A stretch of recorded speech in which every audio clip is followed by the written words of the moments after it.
मेरा 20 साल का नौकर रामू हमेशा मेरे आगे पीछे घूमता रहता था।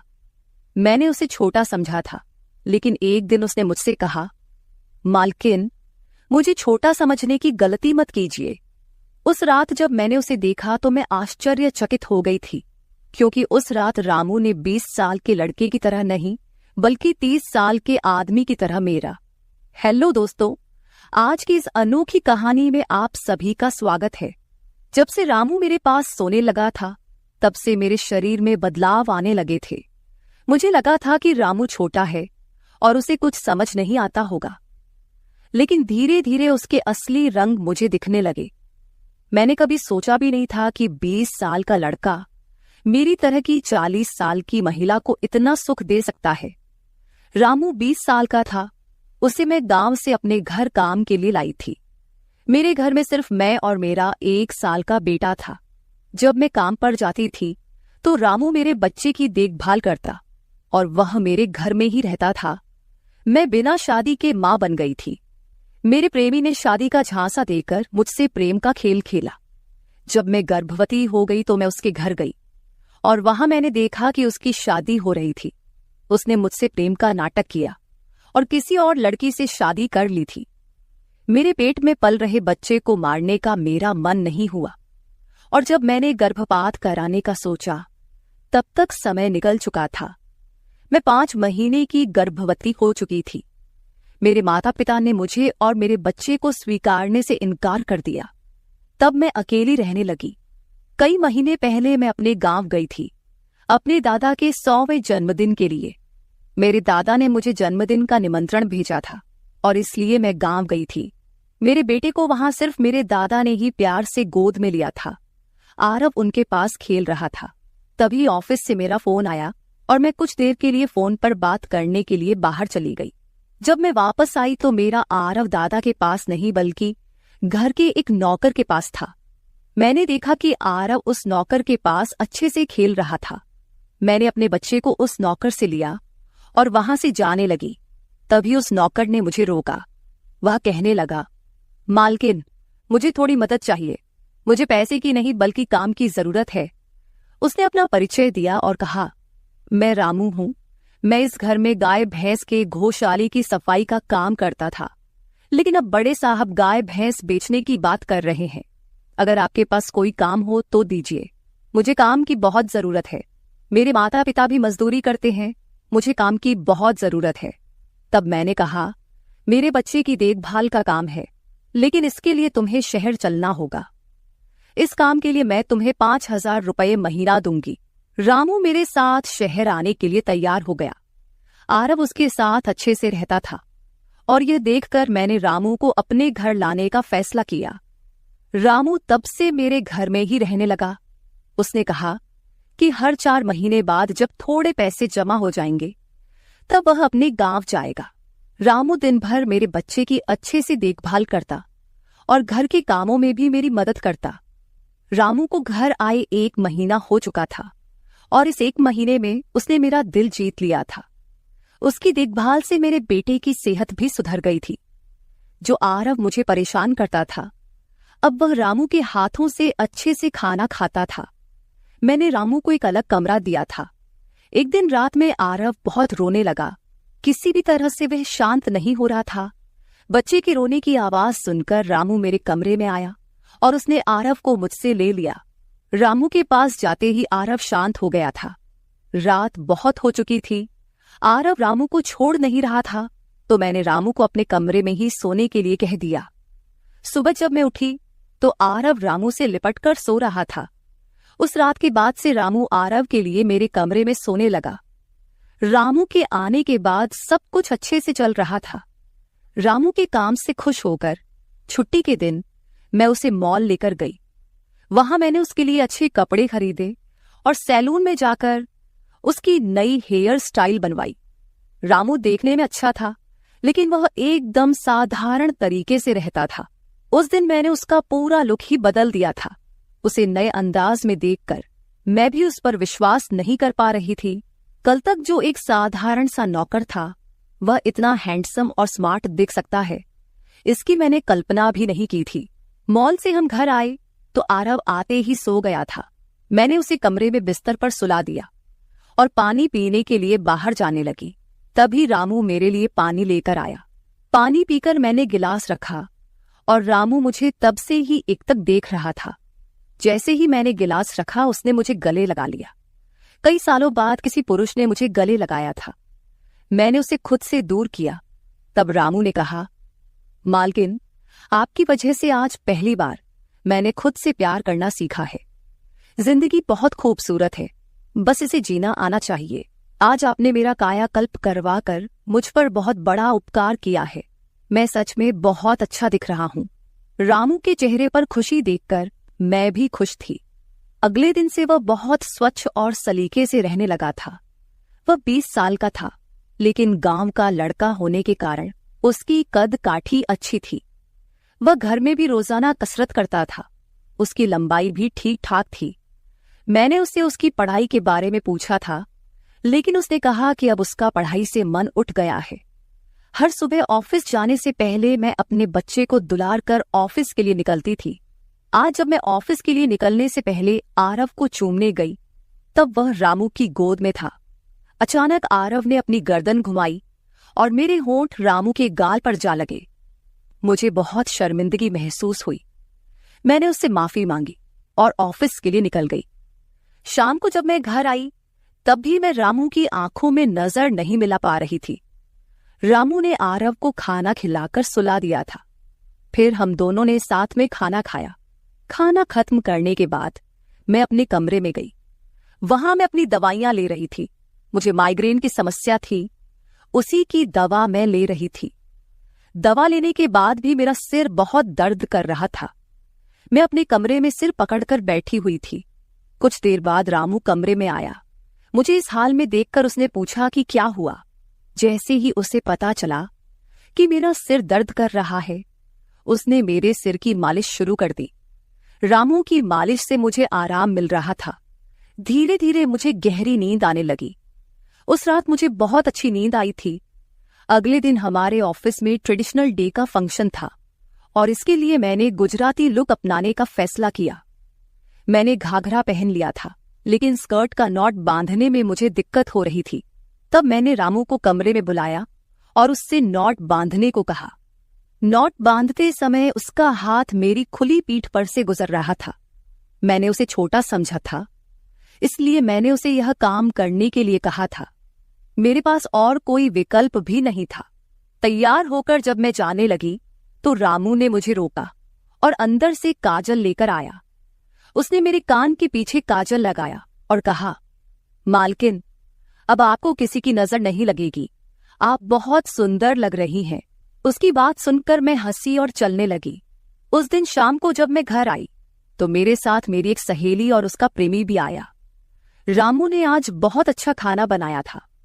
मेरी सहेली प्रिया 4-5 दिन मेरे घर रुकने वाली थी। अगले 3 दिन उसका प्रेमी भी मेरे घर पर था। अगले दिन रात को रामू ने खाना बनाया और प्रिया और उसके प्रेमी को खाने के लिए बुलाया, लेकिन वे दोनों कमरे में ही ड्रिंक कर रहे थे। प्रिया तो बहुत ज्यादा पी चुकी थी। वह खाना खाए बिना ही सो गई। उसका प्रेमी रोहन हमारे साथ खाना खाने बैठा। उसने कहा, प्राची, तुम प्रिया से भी ज्यादा सुंदर हो। रोहन के बोलते ही रामू उसे गुस्से से देख रहा था। खाना खत्म करने के बाद रोहन अपने कमरे में चला गया। उसके जाते ही रामू मुझसे कहने लगा, मालकिन, आपके ये कैसे दोस्त हैं? मुझे उस आदमी की बात बिल्कुल भी अच्छी नहीं लगी। तब मैंने रामू से कहा, मैं तुझे घर के सदस्य की तरह मानती हूँ। इसका यह मतलब नहीं कि तू मेरे मेहमानों से कुछ भी कहे। तेरा काम है आए हुए मेहमानों की सेवा करना, इसलिए तू सिर्फ वही कर।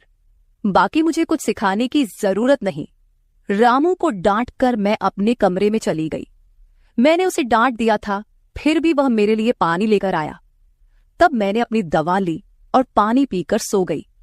आज रामू मेरे कमरे में सोने नहीं आया था, ऐसा मुझे लगा। लेकिन सुबह जब मेरी आंख खुली, तो मैंने उसे अपने बगल में पाया। सुबह मेरी आंख खुली तो मेरे सामने प्रिया थी। वह बहुत गुस्से में लग रही थी। रामू को मेरे सामने लाया गया। उसके हाथ में प्रिया की ओढ़नी बंधी हुई थी। प्रिया ने कहा, तुम्हारे इस देहाती नौकर ने मेरे प्रेमी का हाथ तोड़ दिया है। रामू बस सिर हिलाता रहा और बोला, मालकिन, मैंने कुछ भी नहीं किया। रात को रोहन साहब नशे में थे, तभी उनका संतुलन बिगड़ गया होगा और वे गिर गए होंगे। रामू भला रोहन साहब पर हाथ क्यों उठाएगा? प्रिया अब भी नशे में लग रही थी, ऐसा मुझे लगा। रामू ने मेरे लिए उन दोनों से माफी मांगी। प्रिया और रोहन तभी वहां से चले गए। रामू मुझसे भी माफी मांगने लगा। मुझे पता था कि उसने कुछ नहीं किया था।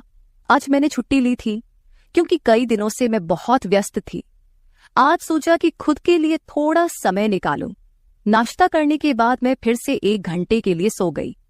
आरव भी मेरे साथ सो गया था। उठने के बाद मुझे 1 कप चाय की जरूरत महसूस हुई।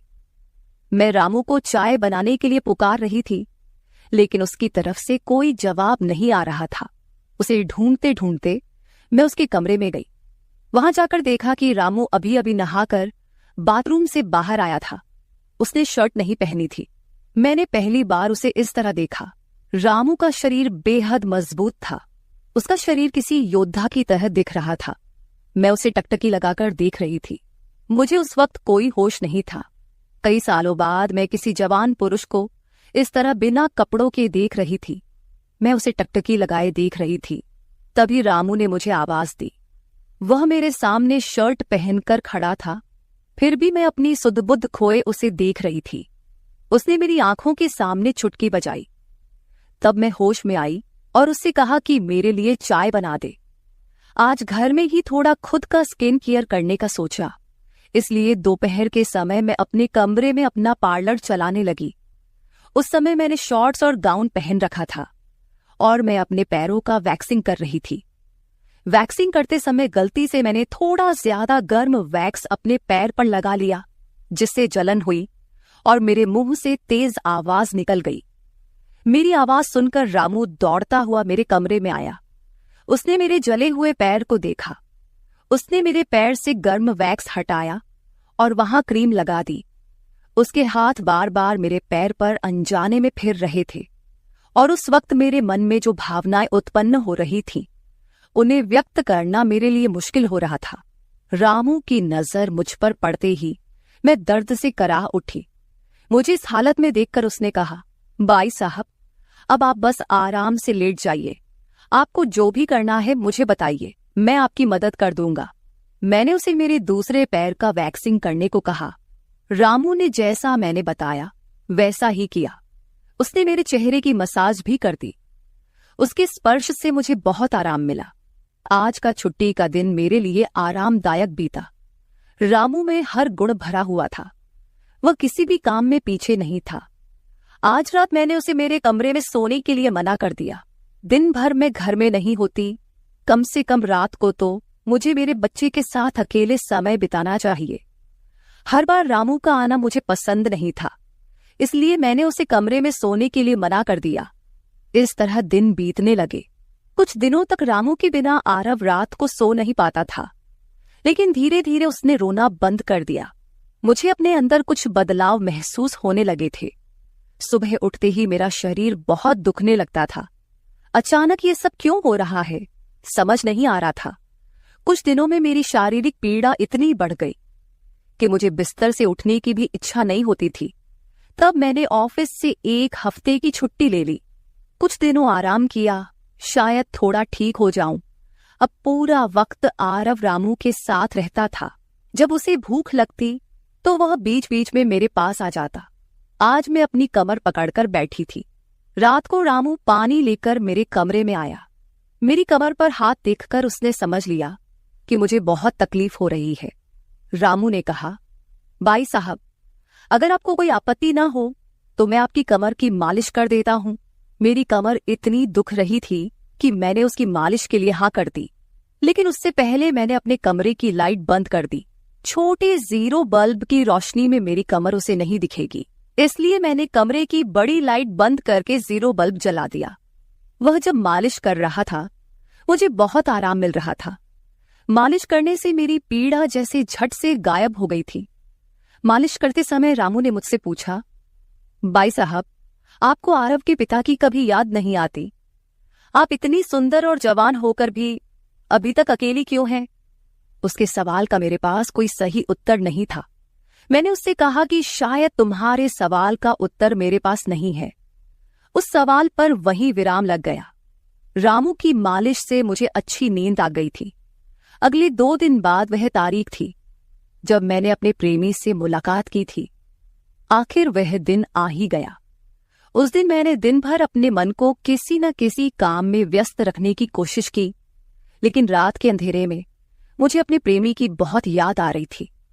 आज वह मेरे साथ नहीं था, लेकिन वह मेरे बच्चे का पिता था। आरव को देखकर मुझे रोज उसकी याद आती थी और आज मैं अपनी भावनाओं को छुपा नहीं पाई। मैं अपने कमरे में जोर जोर से रोने लगी। आरव पास में सो रहा था, इसका भी मुझे ध्यान नहीं रहा। मैंने आज अपनी दवाइयां भी नहीं ली थीं। रामू पानी लेकर मेरे कमरे में आया। मुझे रोते हुए देखकर उसने मुझे पानी पिलाया। जब मैं शांत हुई तो उसने मुझे दवाइयां दी। मेरे रोने की आवाज से आरव हल्का हिलने लगा। वह जाग न जाए, इसलिए रामू मुझे अपने कमरे में ले गया। वहां जाकर मैंने उसे कसकर गले लगा लिया। ऐसा लग रहा था कि मैंने अपना होश खो दिया था। मेरा रोने का कारण सुनकर रामू भी शांत हो गया था। वह लगातार मेरे आंसू पोंछ रहा था। रोते रोते मैंने उसका कंधा पकड़ लिया। धीरे धीरे मैंने उसे और करीब खींच लिया। मैंने उससे कहा, रामू, आज की रात मैं तुम्हारे साथ बिताना चाहती हूं। तब रामू ने कहा, भाई साहब, मैं अभी छोटा हूं, मुझे कुछ भी नहीं आएगा। उसकी बात सुनकर मैंने उसे और पास खींच लिया। उस रात मैं उसके कमरे में थी, लेकिन सुबह जब मैं उठी तो वह मेरे पास नहीं था। उसकी शर्ट वहीं पड़ी हुई थी। जब मैं बाहर गई तो मैंने देखा कि रामू मेरे बच्चे को दूध और बिस्किट खिला रहा था। मुझे आरव का ख्याल नहीं आया था, लेकिन रामू ने नहीं भुलाया। उसने हम दोनों माँ बेटे को खुश कर दिया था। रात की थकान के बाद मैं सुबह देर से उठी थी। दिन भर रामू ने मुझसे नजरें नहीं मिलाईं। आज प्रिया मुझसे मिलने घर आई थी। वह रामू की तरफ देख भी नहीं रही थी। रामू ने उसे पानी दिया और कमरे से बाहर चला गया। थोड़ी देर बातें करने के बाद प्रिया जाने लगी। जाते समय उसने मुझसे कहा, जितनी जल्दी हो सके अपने नौकर को यहां से निकाल दो। वह दिखने में जितना मासूम लगता है उतना है नहीं। उसकी बात का मैंने खास ध्यान नहीं दिया। रोज की तरह रात को खाना खाने के बाद रामू ने मुझे पानी का गिलास मेरे कमरे में लाकर दिया और उसने आरव को भी सुला दिया था। आरव आज बाहर हॉल में झूले में सो रहा था। रामू उसकी देखभाल कर रहा था। मैंने अपने कमरे की लाइट बंद कर दी और सो गई। कुछ समय बाद मुझे आरव की आवाज सुनाई दी। उसकी आवाज से मेरी नींद खुली। मैं उठने वाली थी कि तभी उसकी रोने की आवाज बंद हो गई। कुछ समय बाद मुझे अपने कमरे का दरवाजा खुलने की आवाज सुनाई दी। मैं चुपचाप सब देख रही थी। रामू मेरे कमरे में आया था। उसने मेरे पास आकर यह देखने की कोशिश की कि मैं सो रही हूं या नहीं, और फिर उसने मेरा मोबाइल उठाया। उसकी वह खोजबीन देखकर मैंने जल्दी से कमरे की लाइट ऑन कर दी। मुझे जागता हुआ देखकर वह चौंक गया। मैंने उसके हाथ से अपना मोबाइल छीन लिया। मैंने उससे कहा, रामू, ये सब क्या चल रहा है? तुम इस वक्त यहां क्या कर रहे हो? वह कुछ नहीं कहकर वहां से जाने लगा, लेकिन मैंने उसे इतनी आसानी से छोड़ने का इरादा नहीं किया था। मैंने उसे उसका वीडियो दिखाया जिसमें वह प्रिया के बॉयफ्रेंड पर हाथ उठा रहा था। उस दिन रोहन के मोबाइल का कैमरा गलती से चालू रह गया था और उसमें उनकी हाथापाई रिकॉर्ड हो गई थी। सुबह जब प्रिया मुझसे मिलने आई थी तब उसने मुझे वह वीडियो दिखाया था और तब से मैं रामू पर नजर रख रही थी। रामू, तुमने झूठ क्यों बोला? तुमने रोहन पर हाथ क्यों उठाया? तब उसने कहा, जो भी आप पर बुरी नजर डालेगा उसके साथ मैं यही करूंगा। मालकिन, उस रात जब रोहन नशे में था वो आपके कमरे में आया था। वो आपके साथ कुछ गलत करने की कोशिश कर रहा था और इसलिए मैंने उस पर हाथ उठाया। रामू की बात सुनकर मैंने कहा, ठीक है, मैं तुम्हारी बात मानती हूं, लेकिन तुम मुझे नींद की दवा क्यों दे रहे थे? आज मैंने तुम्हें मेरे पानी में दवा मिलाते हुए देखा है। तुम्हारी नजर मुझ पर थी और तुम जो चाहते थे वह मैंने तुम्हें दे दिया है। अब अपना हिसाब करो और गांव निकलो। मेरी बात सुनकर रामू बोला, मालकिन, आप जैसा सोच रही हैं वैसा कुछ भी नहीं हुआ है।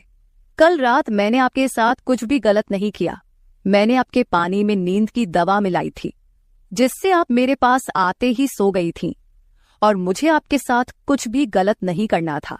कुछ दिन पहले मैंने आपको रात में फोन पर बात करते हुए देखा था। मैंने आपकी बातें सुनी थी। आप फिर से अपने उस प्रेमी से मिलने की तैयारी कर रही थी। आपकी मुलाकात आपके ही घर में तय हुई थी। मुझे यह सब पता था। आप उससे ना मिले, इसलिए मैं आपको रात में नींद की दवा दे रहा था। वह व्यक्ति अब भी आपको धोखा दे रहा है। वह आपसे झूठ बोल रहा है। वह आपके बच्चे को आपसे छीनने के लिए आपके करीब आ रहा है। उसकी पत्नी को बच्चा नहीं हो सकता, इसलिए वह आपके पास आ रहा है। उसने अपनी पत्नी को तलाक नहीं दिया है। वह आपसे झूठ बोल रहा है। रामू, तुम हो कौन? तुम्हें यह सारी जानकारी कैसे मिली? तब उसने कहा, आपके बाबा साहेब ने मुझे आपका फोटो दिखाया था। मुझे आप पहली नजर में ही अच्छी लगी थी, लेकिन बाबा साहेब ने यह भी कहा था कि आप शादी के खिलाफ हैं। तब मैंने उनके साथ मिलकर यह प्लान बनाया। आपके दिल में अपनी जगह बनाने के लिए मैं यहां आया था, लेकिन यहां आने के बाद मैंने देखा कि बहुत से लोग आप पर बुरी नजर रखते हैं, इसलिए मैंने आपकी सुरक्षा करनी शुरू कर दी। रामू 20 साल का नहीं था। मेरा पहला शक सही निकला। वह 30 साल का था और एक अच्छी नौकरी पर था।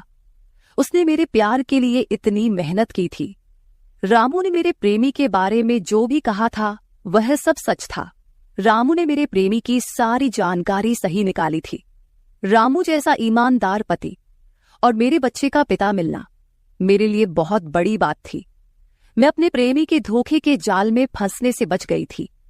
आज मैं विक्रांत उर्फ रामू के साथ बहुत खुश हूं।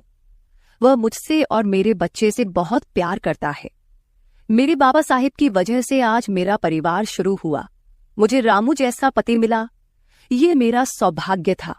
दोस्तों, जो आपसे सच्चा प्यार करता है वह किसी भी कठिनाई में आपका साथ नहीं छोड़ता। रिश्ते निभाने वाले को किसी वजह की जरूरत नहीं होती, और रिश्ते तोड़ने वालों के लिए एक बहाना भी काफी होता है। तो दोस्तों, ये थी हमारी आज की छोटी सी कहानी। आपको ये कहानी कैसी लगी कमेंट करके जरूर बताएं। अगर आप ऐसी ही और भी इंटरेस्टिंग कहानियां सुनना चाहते हो तो चैनल को सब्सक्राइब जरूर कर ले और बेल नोटिफिकेशन ऑन कर ले, ताकि आपको मेरी आने वाली हर वीडियो समय सिर मिल सके। कल